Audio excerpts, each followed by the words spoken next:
एक दूर दराज गांव में सब्ज पहाड़ियों और सरसब्ज जंगलों के दरमियान एक बेवा अपनी खूबसूरत बेटी एवेलिन के साथ रहती थी। उनका छोटा सा घर सादा था, लेकिन उनका बाग दूर दूर तक मशहूर था, फूलों से भरा हुआ, जिनकी खुशबू हवा में बिखरती और रंग हर मौसम को रोशन करते। बेवा दिन भर अपने बाग की देखभाल में मसरूफ रहती। सुबह जब सूरज की पहली किरण फूलों पर पड़ती, एवेलिन बड़ी मोहब्बत से हर फूल को चुनती, गुलाब, चमेली, गेंदा और नीलगूं लिली। फिर इन फूलों को सलीके से तरतीब देकर रंग बिरंगे गुलदस्ते बनाती। वो हर गुलदस्ते में खुशबू और सलीके का एक अलग ही इम्तियाज पैदा करती, जैसे हर एक कहानी सुनाता हो। गुलदस्ते तैयार करने के बाद वो उन्हें एक टोकरी में रखकर करीबी शहर के बाजार ले जाती, जहां वो खुश इखलाकी से लोगों को बेचती और कुछ सादा सिक्के कमाकर वापस आती। लेकिन हर कहानी में एक साया होता है। एक बदनियत ख्वांचा फरोश सिलास, जो मुख्तलिफ शहरों में चीजें बेचता था, एवेलिन पर बुरी नजर रखता था। वो काफी उम्र रसीदा और मक्कार शख्स था और एवेलिन से शादी का ख्वाहिशमंद था, मगर एवेलिन ने हमेशा साफ इनकार किया। जब उसकी जिद हद से बढ़ने लगी तो एवेलिन ने अपनी माँ से मदद मांगी। बेवा ने चूल्हे के पास ऊन काटते हुए कहा, हम उससे ऐसी चीजें मांगेंगे जो वो ला न सके, वो खुद ही हार मान जाएगा।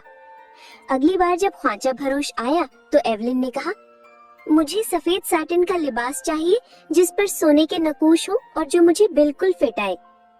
3 दिन बाद वो शख्स वाकई वो लिबास ले आया, रोशनी में चमकता हुआ ऐसा लिबास जो सिर्फ ख्वाबों में होता है। बेवा ने एक और चाल चली, अब उससे कहो, मुझे तमाम परिंदों के परों से तैयारशुदा लिबास चाहिए जो मुझे बिल्कुल फिट आए। ख्वांचा फरोश ने ये भी ला दिया, एक ऐसा लिबास जो हर New Pond's Hydra Miracle Light Moisturizer for ultimate soft and smooth skin. Miracles happen. रंग में चमक रहा था, जैसे कौसो कज़र जमीन पर उतर आई हो।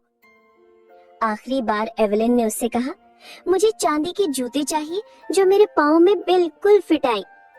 फिर भी वो वापस आया, जूते भी साथ लाया। बेवा ने गहरी सांस ली। उससे कहो कल सुबह 10 बजे आए, हम उसे जवाब देंगे। उसी रात बेवा ने वो चीज दी जो वो मुद्दतों से तैयार कर रही थी, एक जादुई कोट जो काई और सुनहरे धागे से बुना गया था। वो बोली, ये है मौसी कोट, ये तुम्हें जहाँ चाहो ले जा सकता है और तुम्हें किसी भी रूप में बदल सकता है। अब तुम भाग जाओ, अपनी इज्जत बचाओ। अगली सुबह एवेलिन ने अपनी माँ का दिया हुआ जादुई मौसी कोट को संभाला और नरम सी ख्वाहिश की, मुझे ऐसी जगह ले चलो जहाँ कोई मुझे पहचाने ना, पर तकदीर मेरा इंतजार कर रही हो। मौसी कोट ने सुनहरी चमक से झलक मारी और लम्हे भर में वो एक अजनबी शहर के किनारे जा पहुंची।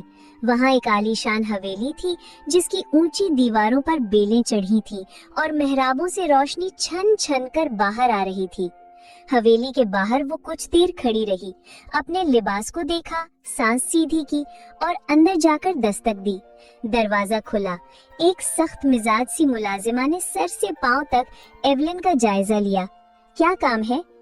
एवेलिन ने नरमी से कहा, मैं किसी भी काम के लिए हाजिर हूँ।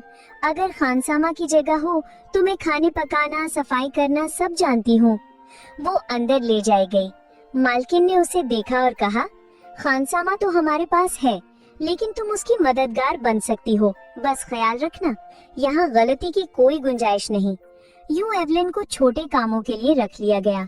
उसकी शाइस्तगी, खामोशी और मेहनत को नजरअंदाज करते हुए दूसरी नौकरानियां उसे नापसंद करने लगी। उनमें से एक बार बार कहती, ये तो सड़क से आई है, हम जैसी नहीं। कभी उसे चूल्हे की राख साफ करने को कहा जाता, कभी बर्तन धुलने के बाद छलनी से मारा जाता, मगर एवेलिन खामोश रहती। आंखों में आंसू आते तो वो फूलों की खुशबू याद करके दिल को बहला लेती। चंद दिन बाद पूरे शहर में खबर फैल गई, महल में शानदार रक्स की महफिल हो रही है। शहजादा, जो तालीम के बाद बैरूने मुल्क से लौटा था, अब अपने लिए दुल्हन का इंतखाब करना चाहता था। हवेली की तमाम खवातीन तैयारी में मसरूफ हो गई और मुलाजिमीन को सख्ती से मना किया गया कि वो सिर्फ खिदमत करें, शिरकत नहीं। इसी दौरान एक शाम जब एवेलिन काम कर रही थी, महल के नौजवान मालिक ने, जो मालकन अब भांजा था, उसे एक झलक में देख लिया। उसकी आंखों में हैरानी थी। क्या तुम आना चाहोगी महफिल में? एवलिन ने मुस्कुराकर कहा, मैं तो मैली सी नौकरानी हूँ, मुझे कौन देखेगा। वो हंसकर आगे बढ़ गया, लेकिन उसके दिल में कोई चिंगारी सी रोशन हो चुकी थी। उसी रात जब सब सो गए, एवलिन ने खामोशी से मूसा कोट निकाला। रोशनी जैसे ही उस पर पड़ी, वो चमक उठा। मुझे एक रात की परी बना दो, बस एक रात की, उसने आहिस्ता कहा। अगले लम्हे वो न सिर्फ धुलकर निखर गई, बल्कि मूसा कोट ने उसे एक ऐसा सफेद साटन का लिबास अता किया जिस पर नकरई धारियां और चमकते सितारे सजे थे। उसके बालों में मोतियों की बारीक माला बंधी थी और जूते चांदी के थे, जैसे चांद को तराश कर बनाया हो। वो महफिल में दाखिल हुई, चिरागों की रोशनी में सब कुछ सूना लग रहा था, लेकिन उसकी आमद ने सबको रोक दिया। हर नजरें उस पर जम गई। वो कौन है? लोग एक दूसरे से पूछने लगे। मालिक ने फौरन उसके साथ रक्स की ख्वाहिश की और उनका रक्स पूरे हॉल में सबसे ज्यादा दिलकश था। तुम कहाँ से आई हो? उसने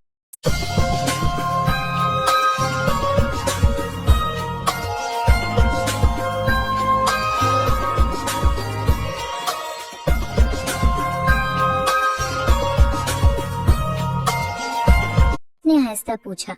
एवलिन ने मुस्कुराकर सिर्फ इतना कहा, जहाँ मुझे छलनी से मारा जाता है। और वक्त खत्म होते ही वो खामोशी से महल से निकल गई, मूसा कोट पहनकर गायब हो गई। अगले दिन नौकरानियां हैरत में थी कि महफिल की वो हसीन लड़की कौन थी। एवलिन वैसी ही खामोश सादा बनी रही, पर अब उनकी निगाहों में कुछ खौफ भी आ गया था। महल की अगली महफिल जल्द ही रखी गई। इस बार एवलिन ने परिंदों के परों से तैयार करदा लिबास पहना। वो लिबास कौसो कुज़ाह के रंगों में चमकता और जब वो चली तो जैसे पंख बिखरते थे। नौजवान मालिक ने उसे दोबारा देखते ही पहचान लिया। आज तुम्हें जाने नहीं दूंगा, उसने कहा। एवलिन ने पलटकर मुस्कुराने की कोशिश की, मगर घड़ी की सुइयों ने उसे याद